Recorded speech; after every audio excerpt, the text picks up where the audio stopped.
It's time for the KickAround, the Ticket's weekly show all about soccer. 2 hours of HSOs on the clubs, leagues, and tournaments of the world's game. It doesn't matter if you're new to the sport, don't worry. This is the Ticket. We're just kicking it around. Now, two guys who can never go the full 90, Andy Swift and Peter Welton. Brooks touched on here for Alex Scott! Oh my! A goal of massive potential consequence. He took it with poise and certainty to infuse the Emirates with uncertainty, anxiety and pain. Hi-ho, P1s, and welcome to the KickAround Saturdays. I guess this is our new spot, noon to 2:30 here on Sport Radio 96.7 and 1310 The Ticket, where you, the good P1, sits around, talks soccer, and all that implies. Don't forget, you can find us on our website, thekickaround.com. Hi, me, Peter, and to my left and to your right, as you stare lovingly into your broadcast box or streaming device, it is the most totally not paying attention man on the planet, Liverpool-loving Andy Swift. What? Huh? No, just enjoying a few highlights as we finish up watching the first half of this. Is it Liverpool-Fulham game? It's very entertaining. Walk on. Have you felt this good about your Liverpool and at all in 2026? No. Liverpool is up 2-0 on Fulham. Yay. Have you seen either one of the goals? Because those came out of nowhere. No, we were all like mixing and getting set up, and look up, and Liverpool is up. Well, welcome to the show, everybody. Yes, we are on from 12 till 2:30 today. We got a lot to get into. The Champions League quarterfinals have begun, our favorite round of Champions League. We got a lot to talk about with that. Lars will be joining us to do that, along with catching up in the Premier League. And we're going to do some World Cup stuff towards the end of the show, including a very special guest. None other from the Hardline and World Cup ticket entrepreneur himself, Bob Sturm, will be joining us. Entrepreneur, huh? Obviously. There's some disclosures that are coming up. Bob, cool story, bro. Bob is like many people in the earth who have acquired and paid for World Cup tickets and now are trying to figure out, should I or how do I resell these for some sort of payback of some sort. Spent good money, now trying to recoup good money. Yeah, so Bob and I were talking about this, and I said, you know what? Would you mind coming on the show tomorrow to talk about this? Why? Bob and I were speaking the other day as we were hanging out. Don't be jelly. Don't be jealous. I just invited him to my show. I know he has a show, but I invited him to my show. Hey, look, that's smart programming on putting the station star in the soccer show. Yeah. Plus, he's going to be in a good mood now that Liverpool's clearly going to win this game by a lot of goals. All right, let's do the most important and serious of all the segments. Yes. Man, did I anticipate this happening today, which is the race for the Premier League appears to be back on as, yes, it happened. Arsenal lost to Bournemouth at home this morning, 2-1. And a shocking, or is it shocking result, Andy? Well, yes, at home, title race. Of course it's shocking. It is. We'll get into the details, the nitty-gritty, and what it means here in a little bit. Over in La Liga, believe it or not, Real Madrid are complaining once again. What is new? The sun came up today. So they played a Friday game, which seems weird considering they had to play they played Tuesday, right? They probably complained about that as well. They probably did. They were at home against Girona. Or Girona, whichever one it is. You can pronounce it both ways. I went online after hearing you pronounce this, and I was corrected. There's obviously two ways to pronounce it. Well done, Peter. Did anybody pick up Andy just sniffed after saying he was online? I was online. Like it was a big deal. Yeah, or real sniffles. Actually, allergies. Yes. Allergy and stuff.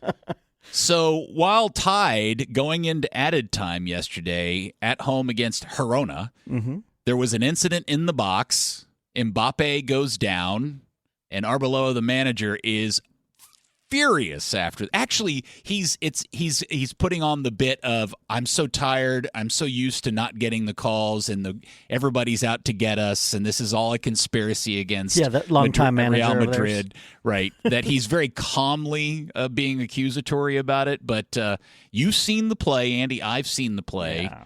Was it a penalty? No, it was not a penalty. Get over it. It was an inadvertent arm to the face. Now, yes, Mbappe's bleeding. He got an ouchie. Yeah, I mean, if you get hit in the exact place where you're more susceptible to, was it a nosebleed? I didn't see or was it a forehead? Because both of those can bleed really easily. Sure. With a little bit of a hit. But there's no penalty there. Yeah, now what it does is it puts Madrid 6 points behind Barcelona, but Barcelona also has a game in hand, and they play tomorrow, I think it is. No, I'm sorry. They're playing right now against Espanyol. So if they win that game, they will then be 9 points ahead of Real Madrid in La Liga. Over in the Bundesliga, Dortmund lost today to Leverkusen. Now, that's not a big deal because Bayern Munich's so far out in front of everybody on 73 points. Dortmund wasn't going to lose their spot at second place in the Bundesliga, nor catch Bayern Munich, but that was the big result of the day over in the Bundesliga. By the way, Harry Kane now, with his Champions League goal the other day, has scored 49 goals in 41 appearances. Yeah, it's pretty incredible. Even playing with Bayern, because, you have more opportunities. That's pretty incredible. He's the odds-on favorite right now. The bookmakers have him as the favorite to win the Golden Boot in the World Cup. He's also now a strong consideration for the Ballon d'Or. As he should be. Yeah, absolutely. By the way, he's played in 41 games this year across all competitions. He has only failed to score in 10 of those games. Wow. Can you pronounce that award again that you just pronounced? Ballon d'Or? Ballon d'Or. No, I enjoyed the way you said it. We should. I usually just say Ballon d'Or. Ballon d'Or, yeah. Ballon d'Or. You have to say it. Ballon d'Or. You have to say it with some sort of panache. It's a big deal. Yeah. Let's see. How did this game end up? I was looking to see what the result of the Milan game. So Good Milan preparation. the game is going on right now. They're in the 61st minute. Okay. AC Milan and Christian Pulisic, who did start today, are at home against Udinese. And how are they doing? They are down 2-0. So he has not scored yet today. He has not. It's been a week or 2 or 8 that he hasn't scored. Are you worried about this a little bit? Man, I just got so much tired head over the old personal story breakup drama that was going on with him and his ex. Yeah, did you see all that this week? People were like, "Oh, that's the reason." Blah blah blah. It was such a beating. It was not good. Weston, on the other hand, for Juventus, is having quite a season. So congratulations to him. We're going to do a little Nike talk here because 2 big stories happened this week in the game related to the brand. First off, Nike has won the rights to take over as the supplier for the ball for all 3 European domestic or all 3 intercontinental or not competitions. Yeah, Champions League, the European Cup. Yeah, you're doing well. Europa League, and the UEFA Conference League. Very good. Thank you. Yes. I always get it. We've called them so many different things in our lifetime. Well done. Yes. I always stumble on that. Yes, they're packaged together when they're sold. They're packaged together. So whoever won that bid was going to get all 3. But now, currently, that's not the case. They don't use Adidas in the Europa or the Conference League. They use a secondary brand called Kipsta or something. But now with this, Nike will be doing all the ball. But there's 2 notes of this. Now, this, I admit up front, this is kind of soccer nerd heavy, but I do think this is fascinating and important. By moving away from Adidas, 2 things of major note will change for a Champions League ball. 1, Adidas holds the right to the much-beloved star design. Yeah. So Nike won't be able to copy that. Maybe they'll modify it in some way and still keep stars on it, but it won't be this same design Adidas has been rolling out for quite a while. Yeah. We talked about this before going on air.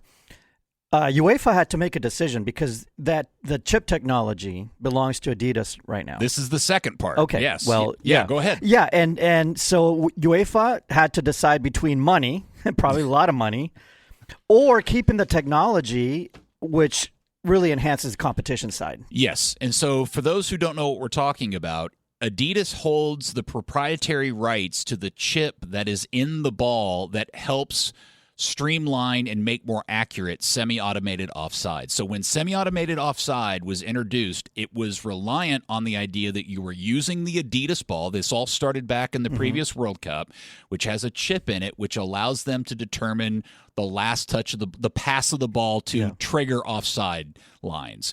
Well, in the Premier League, in Major League Soccer, every league that doesn't use an Adidas ball, they all do that part of the semi-automated offside by just guessing, like trying to go frame by frame and figuring out, which is the most it's analog a human error thing. element. Yes. So for something that's supposed to be very exact and digital binary on where the line is of offside, the actual part of, well, when was the ball touched? Right. That's still very analog unless you're using an Adidas ball. So that means Champions League, the Europa League, and Conference will not be that next time. And just not to get super nerdy on the business side, but Adidas has now, like Puma has the three big leagues, La Liga, Serie A, and Premier League. Adidas also does not have Bundesliga. That's another smaller brand.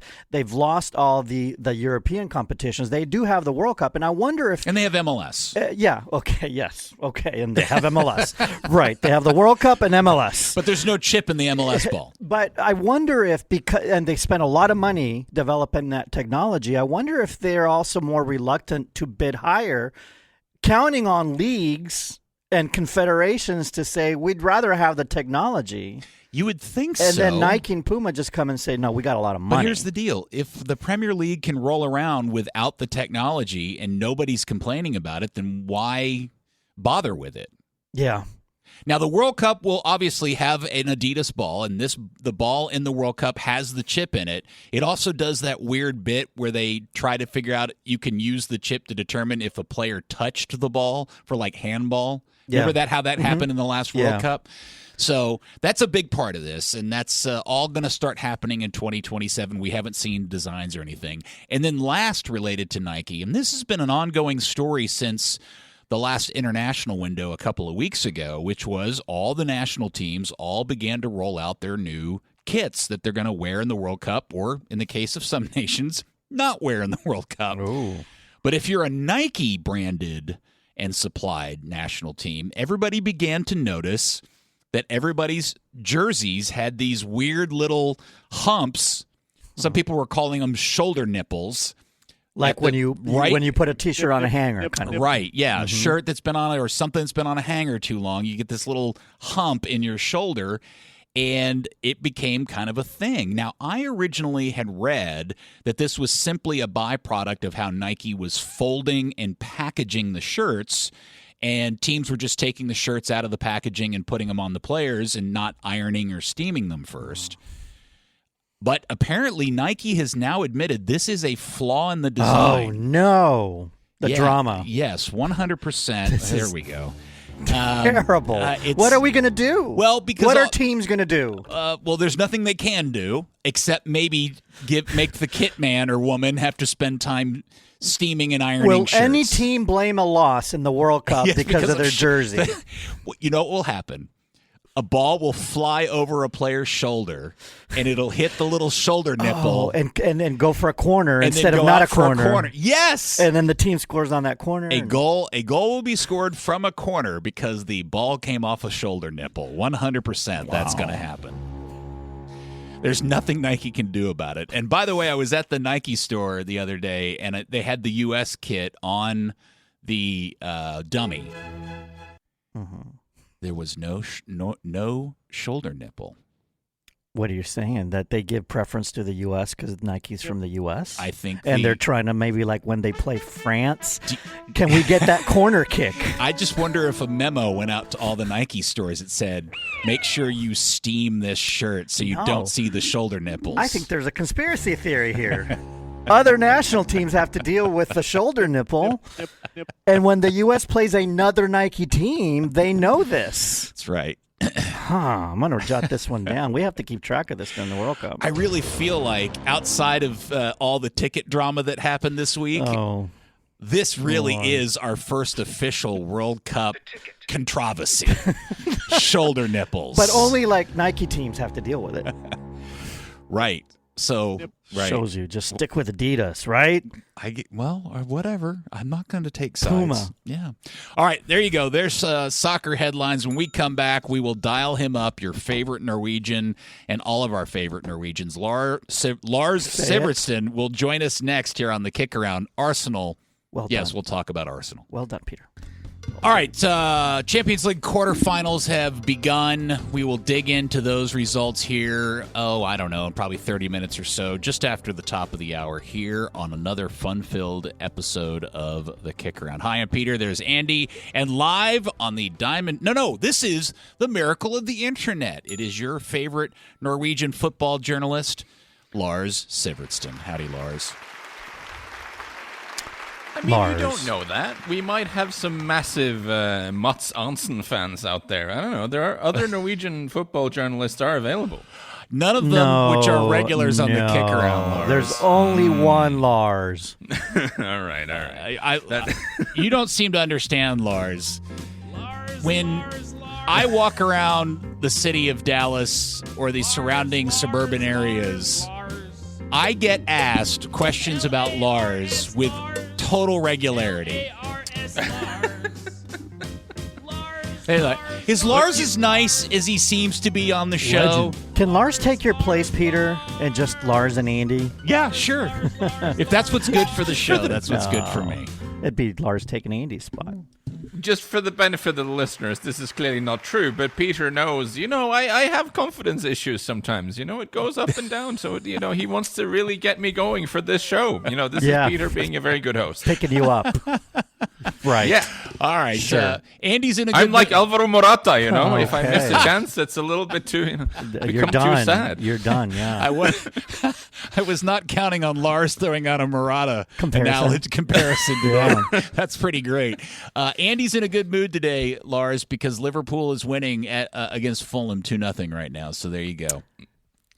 Yeah, I've got it on the screen I've got it on my second screen at the moment, so I can update you guys instantly if something happens. Interesting with young Rio and Gamora scoring and also Mo Salah getting one. So you kind of have the departing legend and the great hope from the future both getting on the score sheet here.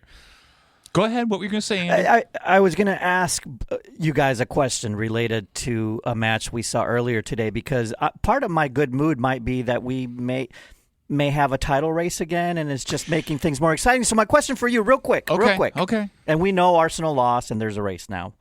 But would you rather have chaos in a close race, or would you rather not see the evil empire win again? Like, in other words, what are you rooting for? Whoa, that's a good question. What do you think, Lars? You're asking the Tottenham fan who's written a book about the striker playing for the Evil Empire. Okay, there you go. Well, is this a question? That is yes, touche. That is a great response. I appreciate that. But even if that wasn't the case, I think I'd always be rooting for chaos. Listen, I want my soccer to be fun. Like that's the thing I want at the end of the day. Like, fun is good, and title race and chaos is always fun. Peter, right, so Peter, are you rooting against City or for chaos? I'm always for chaos. Okay. So here's the deal, guys. Since they won against Leverkusen in the Champions League back on the 17th of March, 2-0, Arsenal have gone lost to City in the Leagues Cup final, 2-0. They lost to Southampton 2-1 in the FA Cup. And then they won that very scrappy game midweek against Sporting. And then today, at home, dropped a big turd against Bournemouth at 2-1. And if City are able to beat Chelsea, which they have been doing on the regular now for quite some time, the race now will be down to 6 points. And the big game between those two teams is right around the corner, Lars. Yeah, and all of these things, all these little boo-boos are things that in isolation you would just say, it doesn't really matter that much. Lost the League Cup final, no one really cares about the League Cup. Go out of the FA Cup, it's not really the most important tournament they've got left. Lose today, they still got a good lead. But when you put all those three together in the space of a couple of weeks, this is where the mental stuff starts to play a factor. I'm a big believer in like stats and numbers, as you know, but I'm also a huge believer in psychology and the power of psychology. And it's such a test of Mikel Arteta's leadership, I think, now from a man management perspective, to keep intrusive thoughts of failure out of that squad, because they must be starting to creep in a little bit. Is I bring this up a lot. Am I overthinking this element? But the rotation issue, that Arsenal issue. I mean, they're in a good spot that they have this problem, because that means they're advancing in Champions League and City is not. But the City have in league play an advantage that they don't have to worry about rotation with the Champions League as well. Sure, they have to, right? Yeah, I concur. I do buy that argument. I would just come back to, like, I know I just said it, but I think that the mental side of it, that's what's going to determine this 100%. Because this game, this wasn't a terrible performance by Arsenal. They created more chances than Bournemouth, but the ball did not go in goal, which we know in soccer is really bad. Yes, Arsenal maybe perhaps was slightly better, but did Bournemouth look... but pressured is the wrong word, but they didn't look uncomfortable to me. I get what you're saying, and they looked sharper when they attacked, I would also say. And the mood at the Emirates was, throughout the game, the fans seemed a little disgruntled with the way Arsenal were going about it. I think a lot of people in the stadium wanted them to attack a little bit more. Now, that's an easy thing to say from the stands, but I do think if this ends up going wrong, the conservative approach favored by Mikel Arteta will be a big part of the debrief. Okay. Well, first off, this is why... That was a polite way of saying that, huh? You're right. Yeah. But here's the deal. Everybody's going to look at the XG number and see Arsenal was way ahead of Bournemouth. But if you really get... This is why I don't like XG many times. You have to really dig into what kind of XG to find out that in open play, Arsenal only created 0.19 in open play compared to Bournemouth's 1.2. That's my point. Yeah, right. Bournemouth didn't look uncomfortable. 100%. So, go ahead, Lars. Can I just interject quickly? This is why serious analytical people very rarely look at XG for individual games. Right.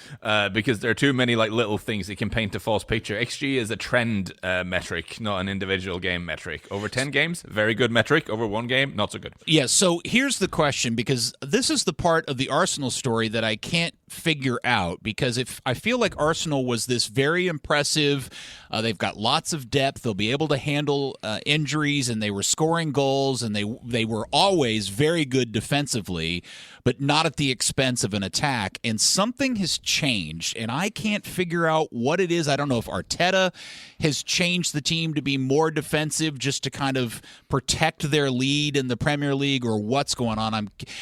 I said this to you the other day, Lars. I keep thinking of the guy that I met when I was over in London back in November, the store owner who was a lifelong Arsenal fan, who I was complimenting Arteta and how I was really pleased for them that it looks like finally the project's going to play off. And he kind of dismissed Arteta, and I was like, well, really, you don't like him? He goes, no, Arteta is a good trainer, but he is not a good manager.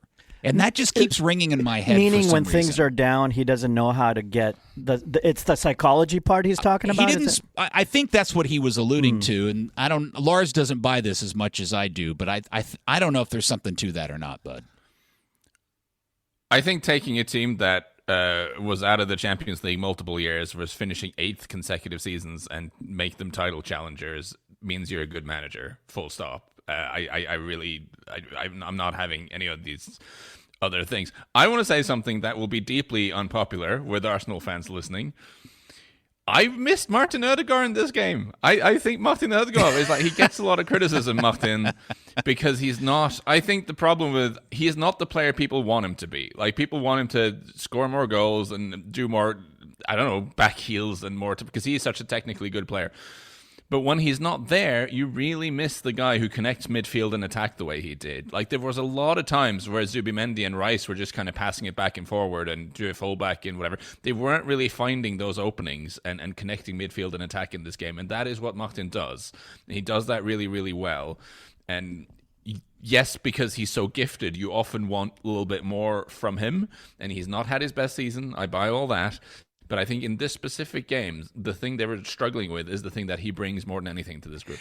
Well, Arteta after the game called it a big punch in the face. Just keep this in mind, guys. They have to play Sporting again, albeit at home, on Wednesday with only a 1-0 lead. And then the City game is on Sunday at 10:30. I know. And they got to go to Manchester City for that game. Lots can still happen in this particular. I mean, literally by this, this time, in a week's time, we may be down to a 3-point lead in the race. And City doesn't have to play a game midweek. They don't have right? No. Yeah. No. So there you go. Also today, Brentford and Everton tied. Everton came back twice, down a goal to tie that game. Or I'm sorry, wait. Yes. Was it 2-2 or 1-1? 2-2. It was 2-2. This is wrong on my deal. 2-2. Dewsbury Hall, by the way, really nice season he is having for David Moyes. Brentford let that one get away as they are chasing a European spot. And Brighton won over Burnley 1-0. Liverpool right now over Fulham up 2-0 in whatever minute it is in the game. All right, we're going to take a break. When we come back, we'll get into the other end of the table as a bit of surprise or not happened yesterday. We'll do that next with Lars on the KickAround. The big bad Bob Sturm will be calling in to the show in about 30, 40 minutes or so to talk about all the money he spent on World Cup tickets. We'll do that with him here a little bit on the KickAround. Welcome back. I'm Peter. There's Andy. Via the miracle of the internet, Lars joins us. Lars, in not too many weeks, you won't be having to come over the miracle of the internet. You'll be right here in the room with us. Sorry about that, Lars. So excited about that. So excited about that. Oh, okay. You don't mind. Okay, I was worried.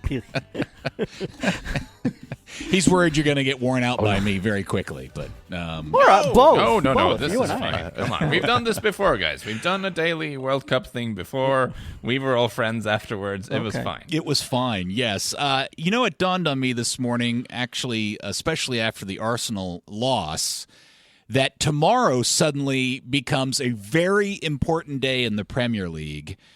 And it already was kind of. I mean, maybe the one game that's being played tomorrow that doesn't have a lot in the balance is the Palace-Newcastle game. But even that, to a degree, I think has some level of importance to it. But obviously, Lars, the big part of this was the fact that on Friday, West Ham was playing Wolves and absolutely stomped all over Wolves and won 4-0. And then the byproduct of that was your team, Spurs, now sitting in that dreaded relegation spot.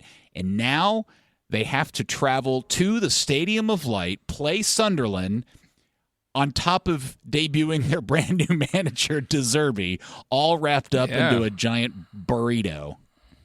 Yeah, that's a phrase I've not heard before about that game. That's very good. It's made it exciting, hasn't it? I watched this on Friday night, our time, West Ham versus Wolves, and I watched it with some trepidation because I just said, well, sometimes you sit down and you just know this is not going to be got worse. This is not going to be good. Well, first of all, this is not going to be good, right? These are two sort of counter-punching teams, so no one will be doing any punching.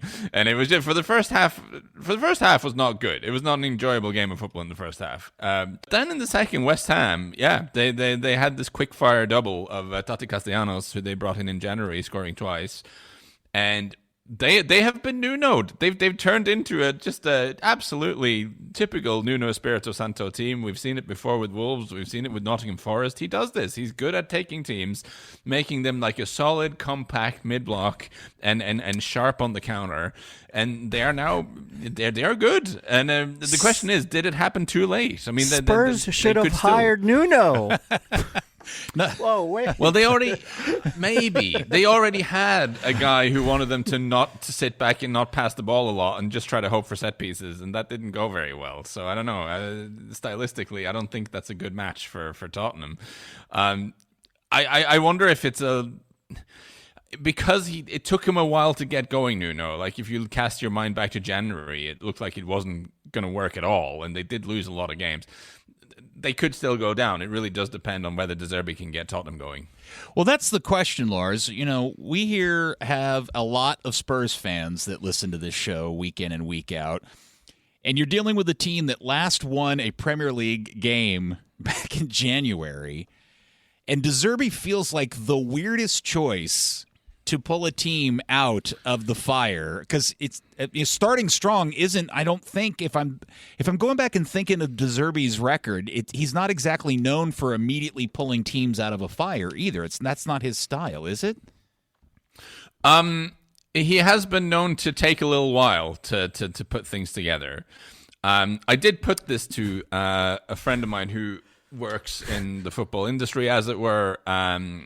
Who's been a sporting director himself, who made the point that De Zerbi isn't an idiot. Like, he does realize he's coming in mid-season. He does realize he's coming in at a time where he has limited time on the training ground. Like, he will understand that there are, like, tactical concepts he might want to try to implement in the long term that they just don't have time to do right now, and that he will have to simplify this. Like, if you or I can understand this, Roberto De Zerbi can also understand it. But you are banking on him doing something he hasn't really done before, which is, like you say, go in and get a team organized and not overcomplicate things, and just kind of get people in the right position and motivate them, and just give them a few little tweaks that can maybe improve the performance. What I liked this week from De Zerbi was that he gave a press conference where he actually said nice things about the Tottenham players. You had a Tottenham coach. Well, yeah, he hasn't played a game with any. Well, but he's seen them in training, and like Igor Tudor always thought, like, oh my God, this is from day one. Igor Tudor was like, oh, this is really bad. These guys are all terrible. Like, where I don't know what I'm doing here. This club is awful. That the Thomas Frank is the manager saying nice things about the players. It's such a refreshing change of pace. Thomas Frank kept talking about, well, they were really bad before I got here as well. I was like, yeah, thanks, Thomas. We know that. And Igor Tudor kept sounding, it's looking like he'd lost the will to live. And now we have a guy who's come in who has like, well, actually, there's some good players here. I'm excited to work with these. Well, so a little bit of positivity there. All right. Well, I'm going to try to give Spurs fans a little bit of light to hold on to, because after really having a very solid and surprising season, Sunderland, the XG monster, has caught up to them, Lars. In fact, they've lost 3 of their last 5 home games, and they just haven't been the same team, weirdly, since the African Cup of Nations break, or situation where they lost a lot of players and kind of kept pace with they were going at, and then they got all their players back, and they've kind of gone flat since then. So at least Spurs has something to look forward to, I hope. Yeah. So this is a case in point of what we mentioned in the other segment, like, looking at the XG for individual games, maybe not great, but looking at Sunderland's XG for the first half of the season and just thinking, this is probably not going to continue. That's like the correct way to use that metric. But it's still not an easy place to go. And, but at least De Zerbi has had some time with some of these guys now. He seems energized and excited to be there.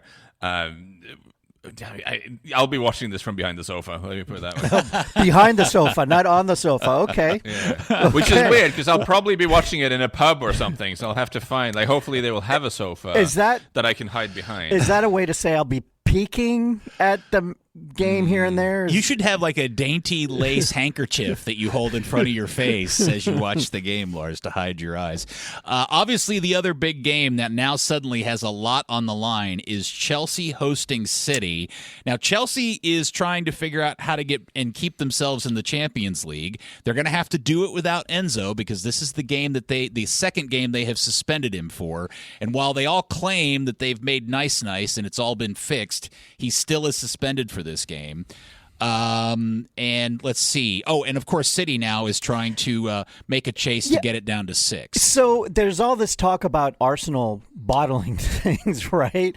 But City still has to get the job done. The 2 games in hand, I mean, all the math we're doing assumes City will win the 2 games in hand, and then they'll beat Arsenal in the game that they play each other. They have to. So is City the?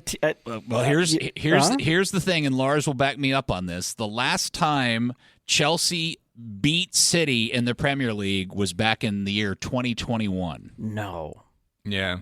Wow. Is that Sorry, right? Arsenal. Wow. In the Premier League. That's no, but this is a very different city. I mean, we've talked about it a little bit this season.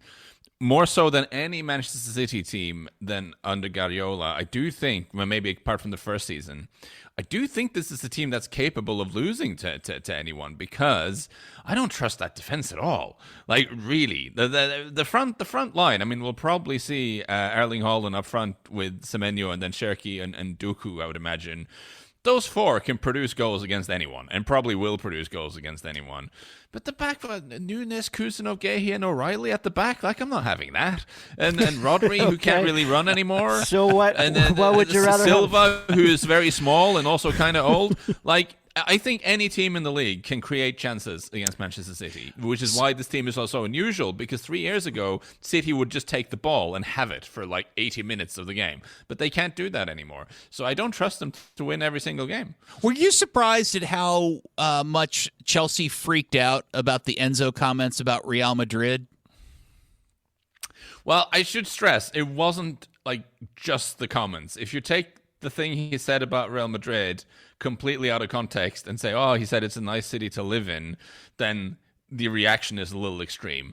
But it was the whole thing. I mean, he also talked about it being a shame that that Maresca left.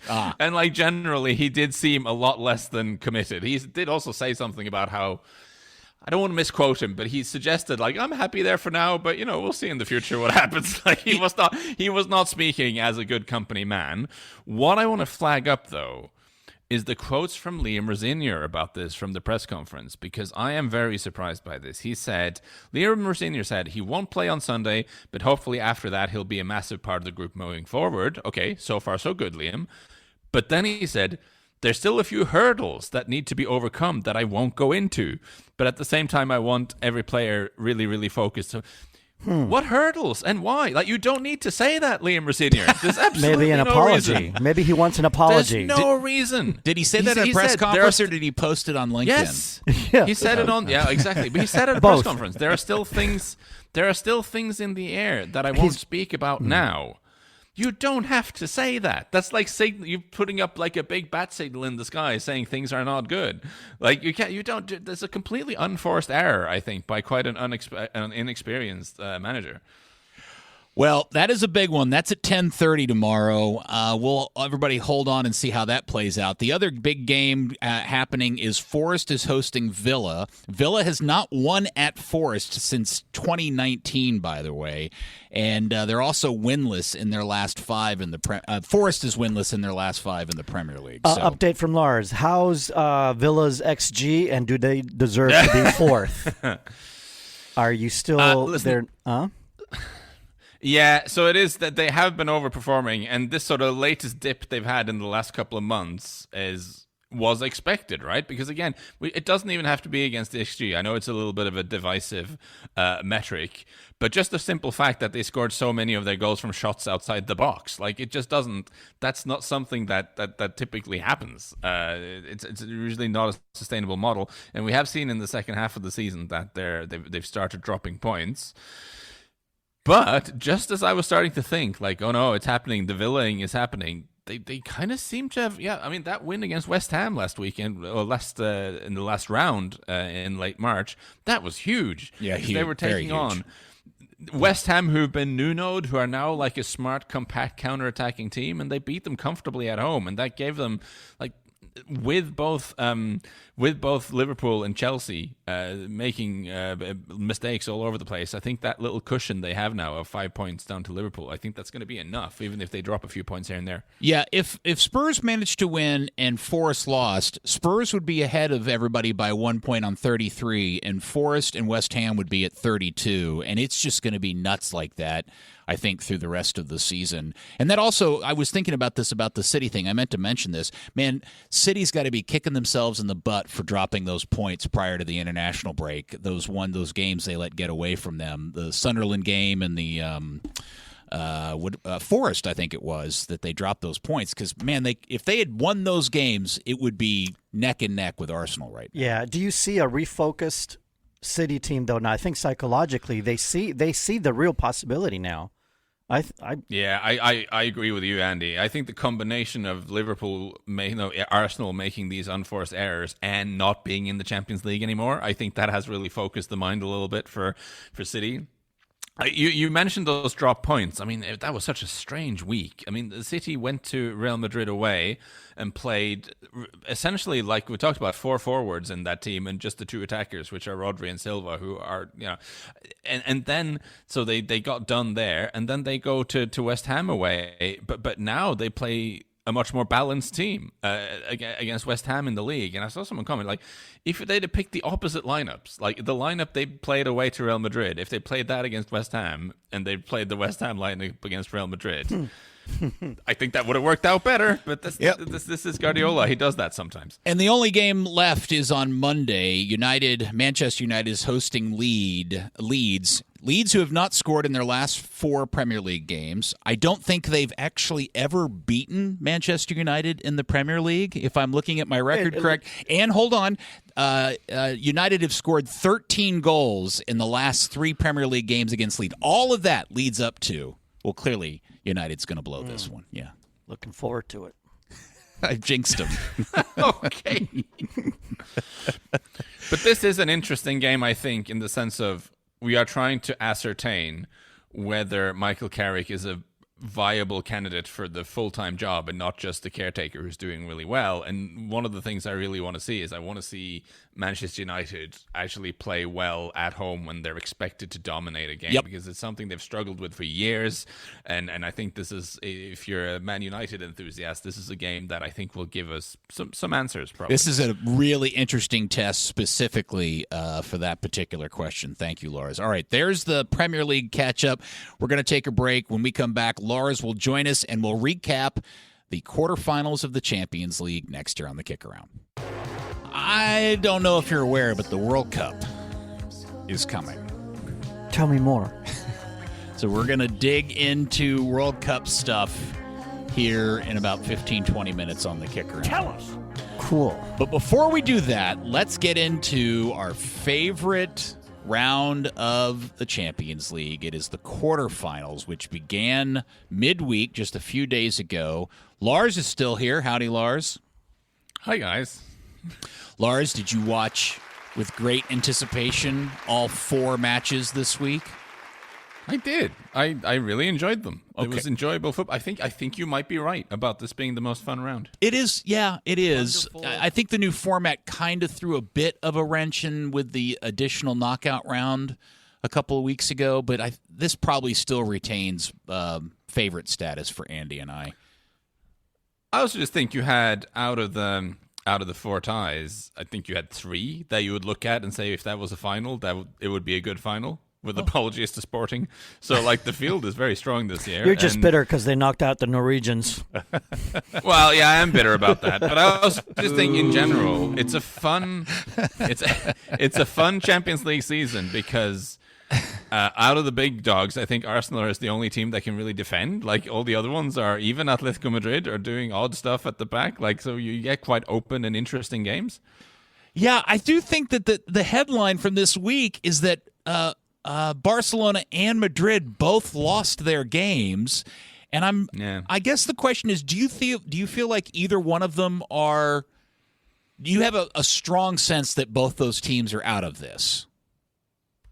I don't really. Because they both have to go on the road. Actually, they both have to go on the road for the next game. They do. I'm actually watching. I've got on my second screen, I've got Barcelona versus Espanyol on now, and it's 2-1. This is slightly nervier than, as I say that, I think Barcelona are about to score a goal. I think that first half, I mean, really, Bayern were very good against Real Madrid. And Real Madrid, they were able to create some chances. They were able to hang in there, not concede more goals, and create some chances on their own in the second half. But I was a little bit taken aback by how Bayern went to the Santiago Bernabeu and were as good as they were, and they looked to me like the team to beat. But the thing that was shocking to me about that game was that when they were 2-0 up, in the second half, they just didn't shut down the game. Like, they were still super open. Like, you can watch now, you can go back and look at the highlights, and you see time and time again Real Madrid were bursting into space. And I was just thinking, why are you doing this, Bayern? Why are you still attacking? Like, settle down. You've got a 2-0 lead. But I think that just highlights the fact that they're not. It's those away goals defensively. They need a good. Oh wait, no longer. Never mind. No, but it's also just I don't think they know how to do that. Like, this is the thing. I don't think they know how to sit back. And I think a team with Vinicius Jr. and Mbappe up front will always have a chance of beating them by a goal, or to take it to extra time, or more than that. So I think that one is still alive. I have maybe slightly less faith that Barcelona can do it, just because I think Atletico, this is not the Atletico of 10 years ago. Like, they're not that defensively solid, but they're also better going forward than the old OG Simeone Atletico were, I think. Getting ahead here. Arsenal, if they go through, and Atletico, as you say, they go through, that's going to be an ugly semifinal series. Right? Well, I think, but wouldn't that be the case? I mean, just based on how Arsenal are playing these days, they're going to try to strangle the life out of any game, no matter who they play, aren't they? Yeah, but Barca would be more fun.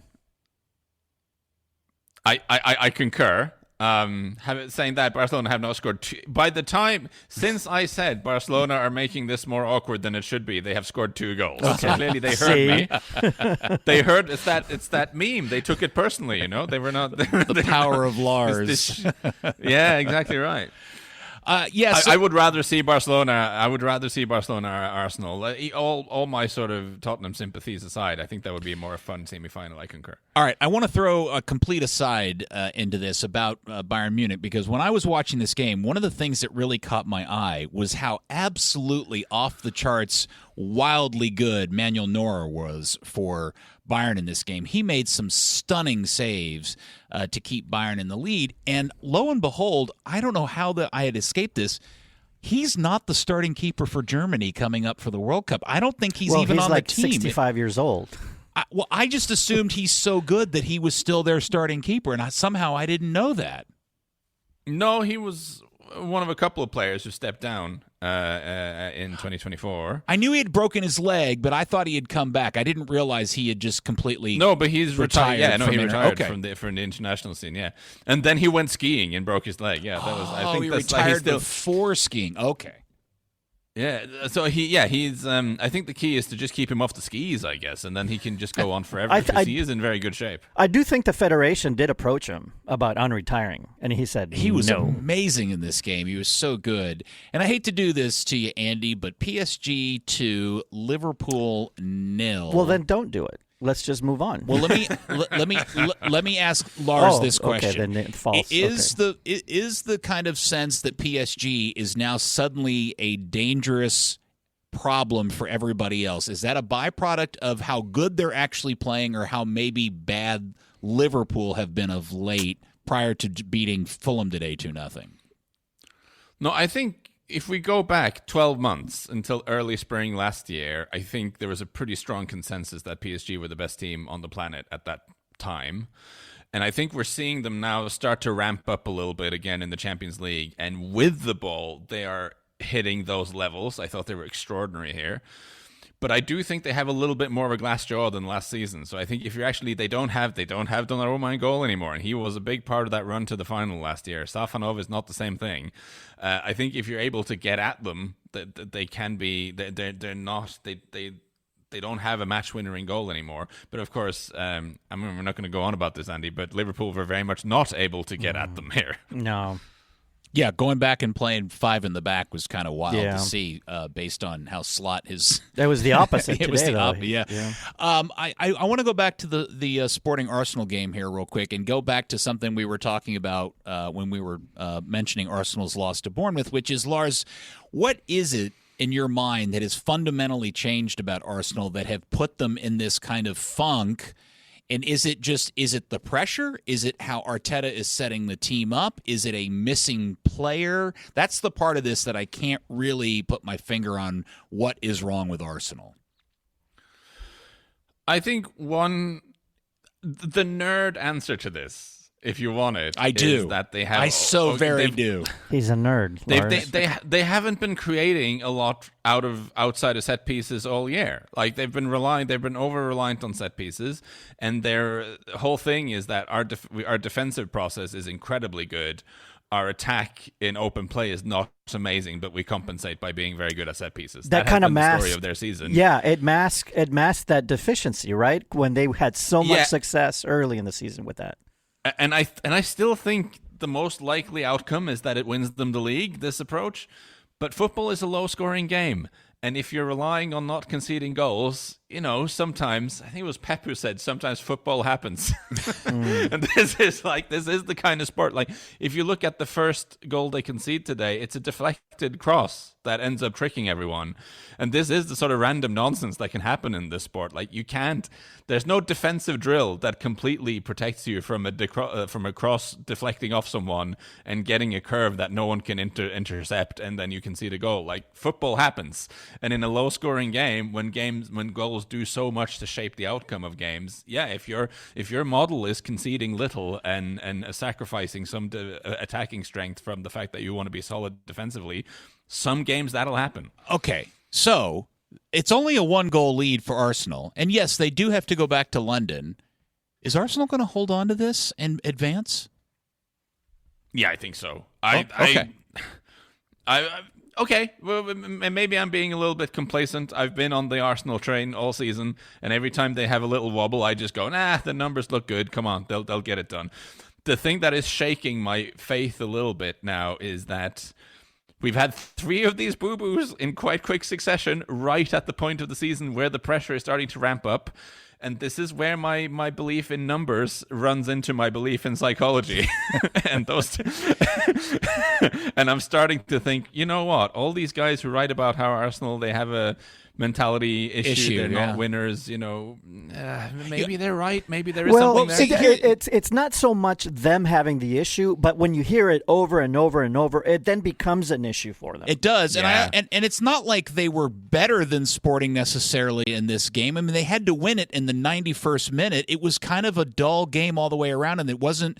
If they had really won the game in a dominant fashion, even 1-0, I would feel different. But based on everything else that's happened, could anybody be shocked if they drop this on Tuesday?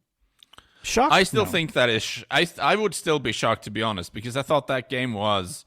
Listen, it's the first tie away of a 2-legged tie. What you really want to do is you want to go out there and you want to stop a football game from breaking out. You just want to be solid, not let the opponent create a loss. Yeah. They kind of did that, and then they snuck a goal right at the end, and that's like a 10 out of 10 mission accomplished, I think, for the first leg. And really, I think that I would be baffled if they did drop this, because Sporting are historically they're quite a lot better at home than they are away. So I don't see this going on for them. Lars, we got to go. So who are our semifinalists by this time next week? Make your prediction, please, sir. Arsenal are fine. PSG are fine. I think Bayern are going to do it. And this is turning into a boring answer, but I think it's the ones that are in the lead. I don't think anyone's going to overturn it. Interesting. But you know what? Looking at it, I'm so afraid of the sort of Real Madrid mystique. It would be such a Real Madrid thing to just turn up and then just Vinicius and Mbappe runs away from everyone, and then they somehow get away with it. You poke fun at me when I bring stuff like that up. No, but sometimes you're right. Oh, okay. Sometimes you're right. All right. Keep that.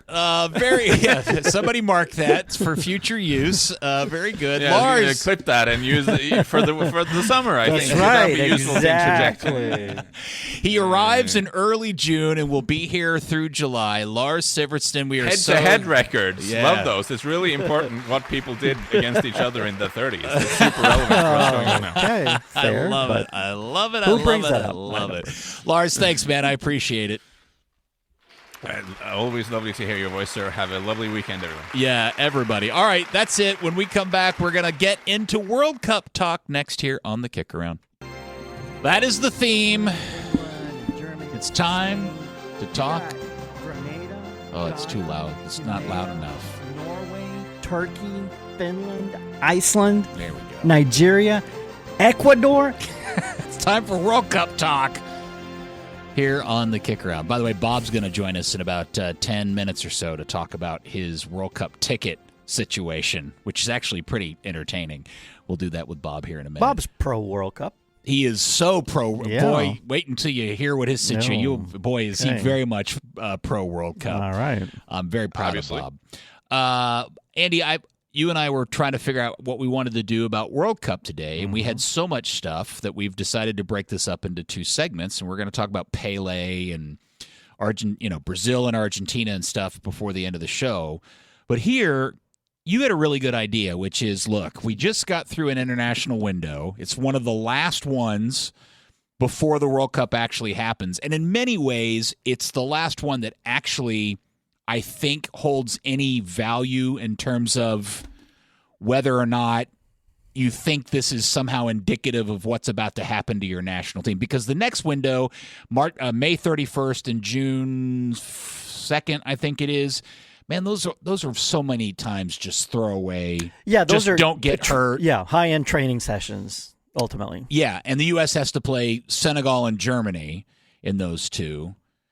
But I do think, I've been thinking about the U.S. situation and on the heels of what happened with them against Belgium and Portugal, and the justifiable level of depression or freak out or bummer mood about the whole thing. And I just began to wonder. And also relative to how you and the fan base was feeling after the previous 2 matches, right? In the fall. We were all like, oh, this is all starting to make sense Spanked now. Uruguay, spanked Paraguay, 2 Yes. legit teams. So the question is, you're the World Cup historian, and you've talked about this in previous, runs through World Cups, which is, the reality of where teams are in a lead up to the World Cup versus how that typically translates into their World Cup performance. And so the conversation is, do we really need to be freaked out about the U.S. or Mexico, who, by the way, drew both their games, and Canada, who drew both their games? Yeah. And Yeah, I think it's from what perspective you are looking at things. Like if you're just looking at results and how the team played overall, it's like looking at spring training baseball games and trying to figure out who's going to win the World Series from that. You can't. What you're looking at is player coming back from injury. How does he look? Who didn't play because they're injured, and is that going to be a problem heading into the World Cup?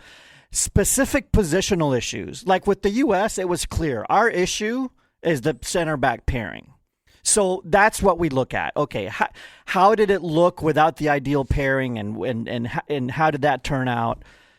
Tactical things, you can't pay too much attention because, some coaches are trying new things. Some coaches are playing in a way that they might have to play against set team and not another type of team, depending on who they're going to play in the World Cup. So I think sometimes because we're humans, we put a little bit too much stock into the results of these friendlies. I was thinking about the reaction to the English national team, who did not have a good international break. They lost to Uruguay. I mean, they drew Uruguay. They lost to Japan, and in the course of that, they scored 1 goal. Mm-hmm. And English fans, by and large, are like really not happy about the state of the team. What else happened? And they're all debating about, well, you didn't call up Trent, or you've got this thing going on, Right. and which is what fan bases do. He also called out more players than like ever, right, for the national team, which means he was trying it's like a lot 2 of different teams, right? Yeah, exactly. So you can't really like you and I. You had England leading up to last week's show. You had England as your favorite. I had Spain, and we both changed our mind and we switched to France. Why did we do that? We did it for the very reason we're saying don't do it, right? Because France looked really good in these friendlies. But this is one thing I took away from those French friendlies. That was their C team. Or a mix, Yeah, it was not their best So what team, did I see? A lot of depth. And what wins World Cups is depth. So France has sold me because of depth. That's one thing I could draw from those friendlies. But Brazil, for example, Brazil is a hot mess right now. Neymar, is he on? Is he not? There's angst. That fan base has angst. And they just, by the way, Brazil is not just a mess. They look terrible in that game against France. Right. So that's what you look at. It's like, are they at least playing with confidence? Even if they lose or whatever, are they playing with – they're not playing with confidence. Mexico is another good example. Right here in our confederation, they're having issues. Like, you think the U.S. has issues right now. The Mexican national team. They can all have, two things can be true. They can all have issues. Yeah, well, one is really having issues. I'm talking about Mexico. So what you wanted to see from their friendlies was, okay, are the players playing with confidence? Do they feel good heading into this World Cup? Is the fan base behind them? No. So now I would worry if you are a fan of the Mexican national team, because I think that's one thing we could draw from those two friendlies. The results really don't matter. Now, you are, as we know, Canadian. Mm-hmm. What is the state of the Canadian, Jesse Marsh and the Canadian national team? The issue with Canada is depth. They just don't have and injuries. Well, yes, that's why Depth they don't have a lot issue. of Right. Exactly. They don't have a lot of depth to begin with, and now because they're having some injury issues, depth is a big issue. And so I think if Canada does not and is not able to go far in this World Cup, it'll come down to depth and their inability to replace tired players and injured players. I think they will be okay early on because, as you know, early on depth doesn't matter as much, and a lot of it is confidence and team form. And so they'll be okay in the first round. Just about every team except for like 4 are going to be okay in the first round, right? In this new setup. But I think later on, I think Canada will have that issue. And that's kind of what we're seeing from these games. Yeah, and I also wonder, now that Canada doesn't have to worry about playing Italy in Toronto of all places, not that I think Bosnia is going to be still a decent side. a pushover or anything. The fact that Canada is playing at home is going to be a boost for them. Yeah, especially early on. Especially in the early stages of the tournament, which is interesting to me. Okay, so overall, I guess historically, as we just look into this, the message for everybody to take away from this conversation is, look, you look at the U.S. men's national team, or look at whatever national team that you are following or rooting for in the upcoming World Cup, and just understand that if you have a bad vibe about them, history tells us that's not always necessarily indicative. Right. The fact is, the reality is, your team, whoever it is, qualified to get into the World Cup. Obviously, Mexico, Canada, the United States are an exception here, and most people listening are probably mostly worried about the United States. But what happened, I think, in these 2 games against Portugal and Belgium are more about Pochettino getting into this job very late, still trying to figure out his roster, and I don't think scratching. And just I don't think he's freaking out. I think he's just utilizing the time left to him to try to make sure that whatever it is he's going to do in the World Cup is the best path. Yeah, and begging for some slightly injured players to get fully fit. Yeah, I mean, look, but that's something everybody deals with at this point. Yeah, absolutely. I mean, but this is one thing to look at. It's who on your team is injured. Yeah. Right? If your 10 is injured, that's not good. No. Balogun scored again for Monaco. He has now scored in 7 straight Ligue 1 games for his French side. He looks tremendous. Pulisic obviously is having some issues. Weston's playing very well. Tyler Adams came back and played for Bournemouth today. I don't really know what Dest's situation is, but I've been thinking about this for the week, and I just feel better about the state of the team than maybe I felt after the Portugal and Belgium games. Get the center backs healthy and playing together. That's what you need. That would be a big part of it. All right, we're going to go and take a break. When we come back, let's get on the phone with our good friend Bob Sturm and talk World Cup tickets next year on the KickAround. Just as a follow-up to what we were just talking about, Ricardo Pepi started for PSV today, went 82 minutes and scored a delightful goal to help them win that game 2-0 earlier today. So, see, we're all feeling great about the U.S. men's national team. Okay, let's do this. I was having a phone call with him just the other day. Let's get him on the Diamond Factory ticket hotline. It is the good friend of the show and star of the station, Bob Sturm. Howdy, Bob. Is this Peter and Andy? It is. I think so. We're hoping it is. What a delight. Do you feel honored? Are you nervous I do. about being on the KickAround? I'm a big fan of you guys, and first time, long time. This is great. You've been on the show before. Stop it. All right. So Bob calls me yesterday, and I just instantly pick up my phone when I see Sturm, like the Sturm line. Bat signal. And we start talking about World Cup tickets. Now, Bob, I don't know how much you want to divulge about your situation with your World Cup ticket buying, purchasing situation. But I'm dying to share this with the P1s because I think you are not unusual in the situation that you have found yourself in. I mean, I might be unusual, but let's chop it up. Let's talk. Okay, so you were able to acquire tickets through one of the rounds of the lottery process, correct?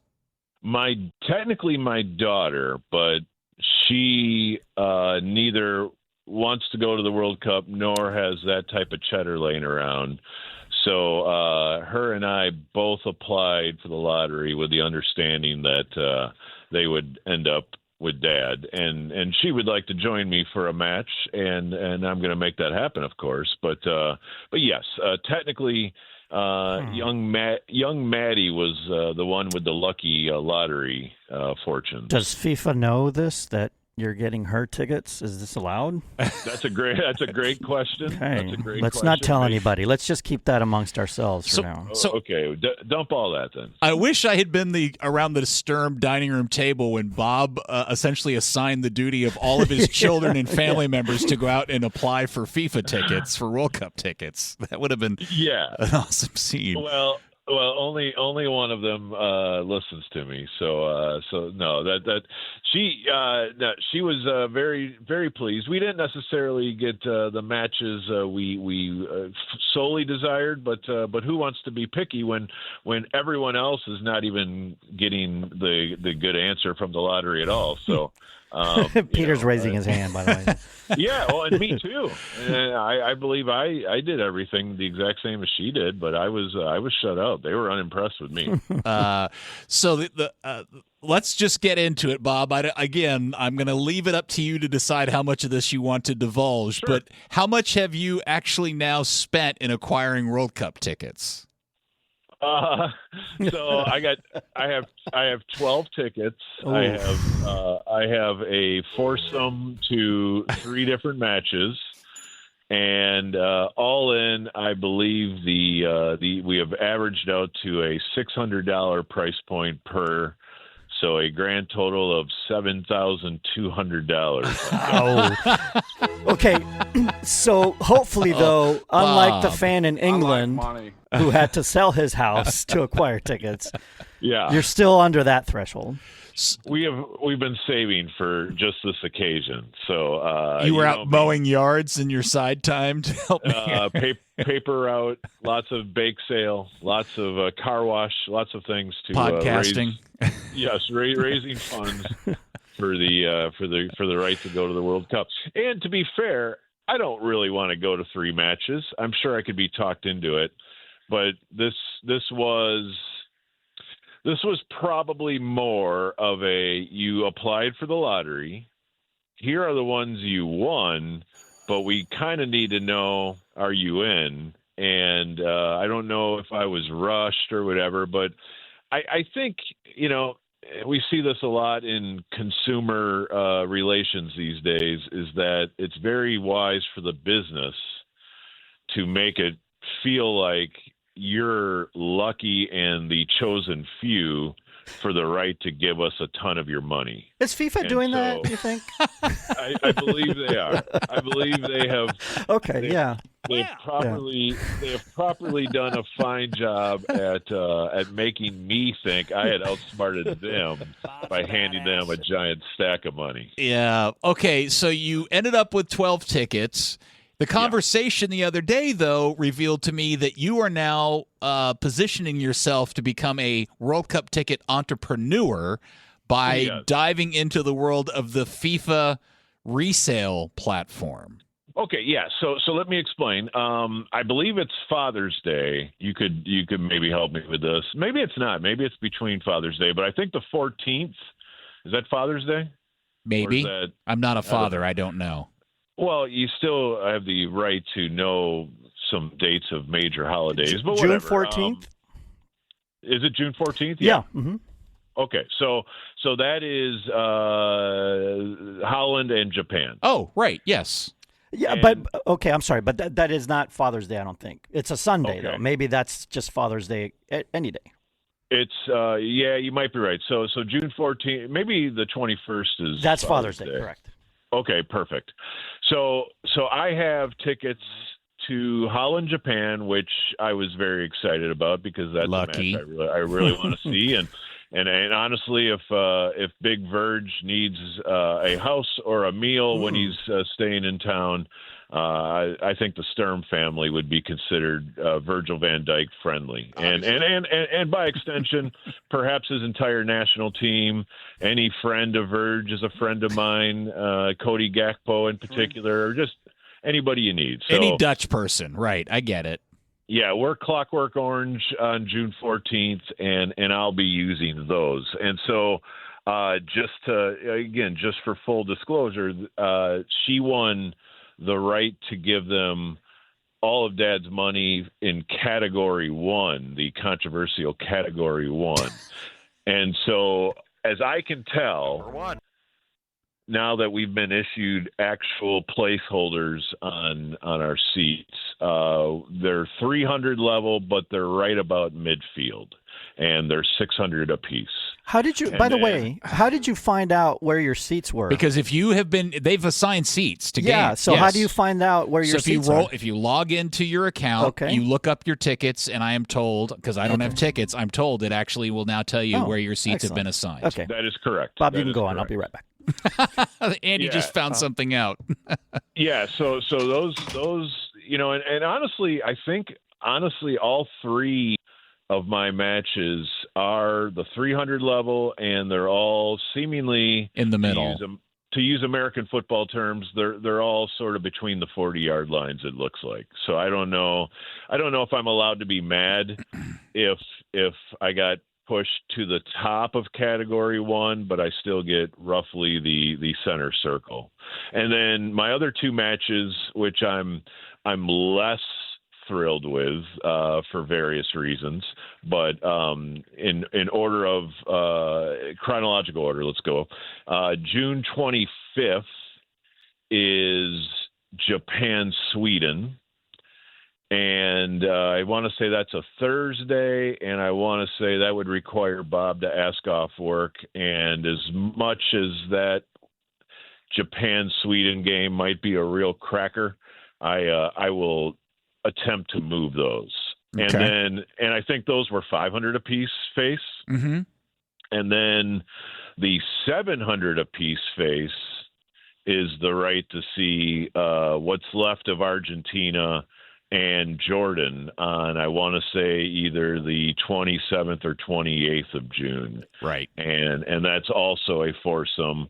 But as my friend Peter told me, that's the final game of group play, and there's a chance Argentina might roll out their JV if they're good to go. But obviously this is conjecture and speculation, which... But think of the drama if they're not through yet. That's true too. That's Yeah. true too. So I'm definitely want to go see Holland. I am 50-50 on Argentina, Jordan, and I am extremely eager to move Japan and Sweden. And so I don't know. It's kind of a make sure I'm not paying $7,000 for One three game. matches. Right. Yeah, that's kind of where I'm at. So the question is, when you put them back into the portal, knowing that FIFA is going to dock you personally 15% and the purchaser another 15%, Holy heck. how will you price your $500 and $700 tickets? Have you thought about this yet? Posted Japan, Sweden. Oh, you did? Okay. Yeah. Now I don't really know what to post them at. So what I did is I kind of went to your StubHubs and your SeatGeeks to just sort of see the comps in the neighborhood, if you will. $67,000. 250, 100,000, $250,000.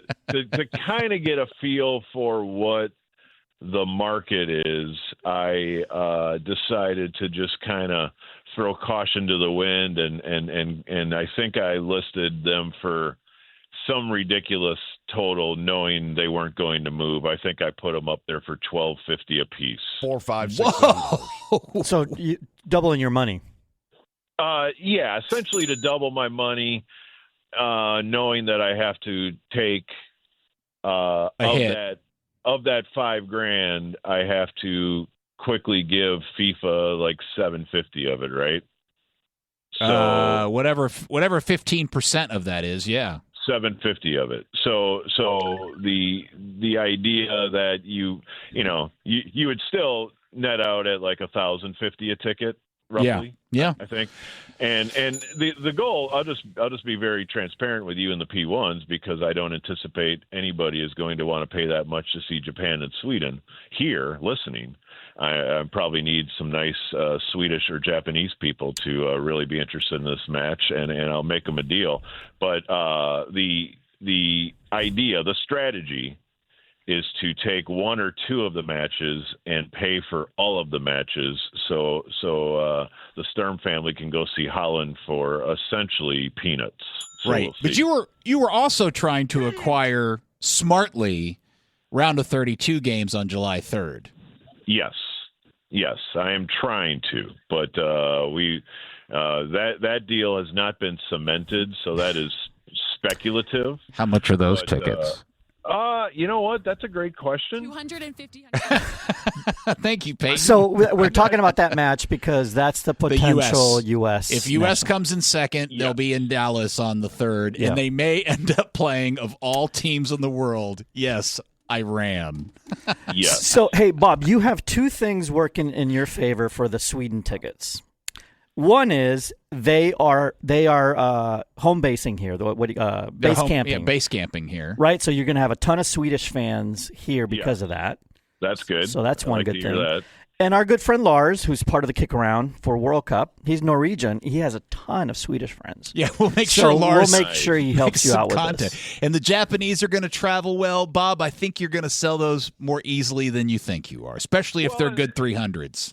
Yeah, I mean, honestly, the quality of the tickets are, I think beautiful, but the venue is so freaking big, and I don't know if you guys heard this, but world events are not necessarily going great right now, and so I do wonder about the ticket buying market when push comes to shove. But I also assume that April 11th is like trying to have a Christmas tree sale right now. There's probably we probably need to get closer to Christmas Day to find some consumer urgency, because I can't imagine anyone splashing the cash now, even if you're a Swedish person with just endless resources, you know. Well, we wish you the very best in your purchase or sale of your World Cup tickets and financing the rest of your World Cup tickets, our friend Bob. And we are very much looking forward to seeing you every day for 7 weeks coming up, starting on June the 10th. Man, I can't wait. It's going to be a really, really fun time. I'm reading 3 different World Cup books to prepare for this event. I've got my stack on my coffee table. This is a great time. It is the best. All right, there he goes, the good Bob Sturm. Everybody wish him well in his financial endeavors. Maybe I talked to Bob. Thanks, Bob. We appreciate you doing this today. Bye, boys. All right, goodbye. Yeah, talk to him about some tickets. Yeah, negotiate with him a little bit.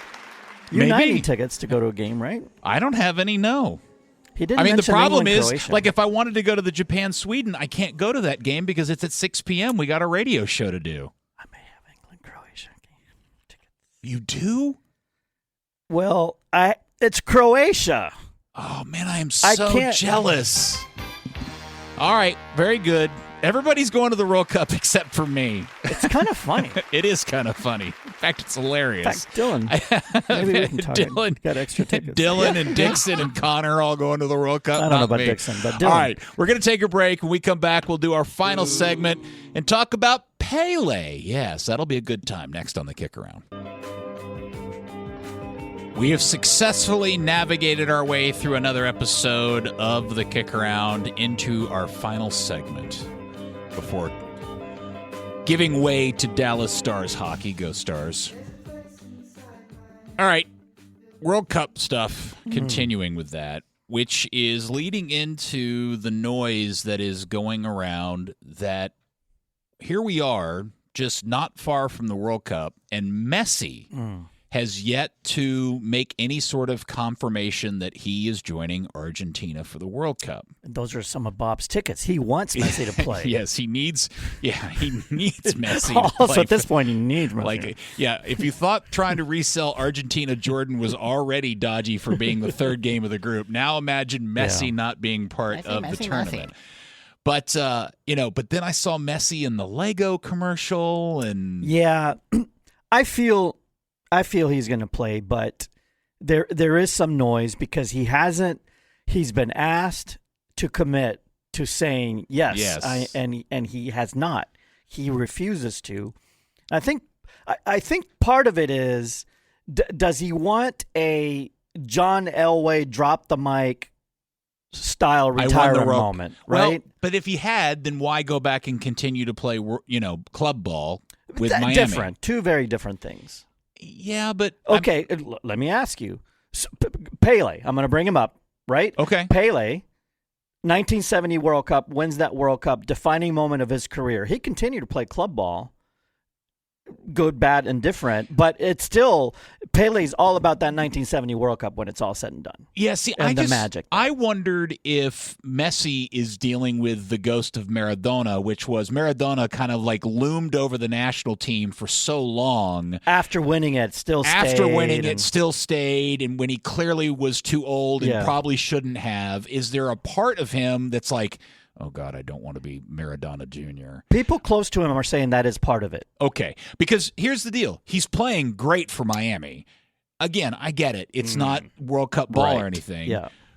But when I watch him play, he still has, yes, he walks a lot, but he never had, was never a big, all those things. I think you also hear from people that follow and observe the Argentinian national team more closely than we do, and from what they saw in qualifiers when he didn't play, is that there are some that say they're slightly better without him on the field, this particular squad. It's the Ronaldo thing with Portugal. Right? Age and all that.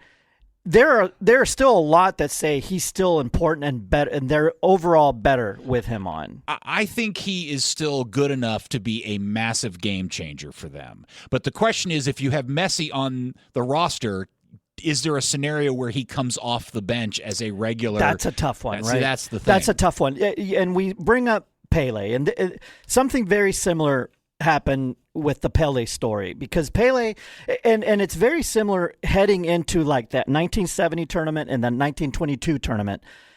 There was a lot of questions surrounding Pele and being able to win the big one. In 62, when they won, he was largely injured and wasn't really a part of that. And in 58, he was 17. And so lots of success at the club level, but he really hadn't won a World Cup by putting the team on his shoulders. And heading into 70, there was question marks about him, just like with Messi in 22. Messi ended up winning it in 22. That was a defining moment of his career. Same with Pele. Right. Pele decided to hang him up. He retired from the national team. He wanted to go out with that big win, and then the national team wasn't as good without him. And it took about 10 years for them to kind of recover and set their own path again. So that's the question, I think. That's what's going through Messi's mind. Will I be able to contribute? Like, if we don't win the World Cup, is it going to be my fault? I don't know if he wants that, because 22 was just such a clincher for his career, right? Yeah. So, anyway. It would. Well, no, I think you bring up a very valid point, which is, do you end it that way, or do you risk the chance that something awful happens and your World Cup, legacy is tarnished? And or part something? of what's going through his head is Argentina's going through some issues now. They haven't played a lot of good friendlies. There's a little turmoil in the locker room. So maybe he's thinking about that. Man, I don't want to go into that mess. Yeah. After I ended so well in 2022. And for Portugal, Ronaldo scored again in the Saudi League. He's up to 968 or whatever. And so the odds of, the specter was he was a little bit hurt, and now suddenly is Portugal going to arrive without Ronaldo? And does that mean they're actually more dangerous? Yes. They are. It looks but like he is liked in the locker room as well. That's the difference. Like, they want him to be there because he's such the hero. Yeah. Yeah. And I don't know if that is this. I guess the question is for Argentina, are there people in within the team going, well, maybe we. I think players do like him having on the team. Messi. Yeah. Yeah. And the coach definitely does. I think at this point in his career, he is a positive influence in the room. He used to not be. He wasn't assertive. I think he is now. I think he's thinking about, man, my legacy. I can go out with that 2022 championship. Yeah, they're not a likely candidate to. I mean, I don't think they're a favorite in this tournament, but I think you have to put him as a favorite, like top 5.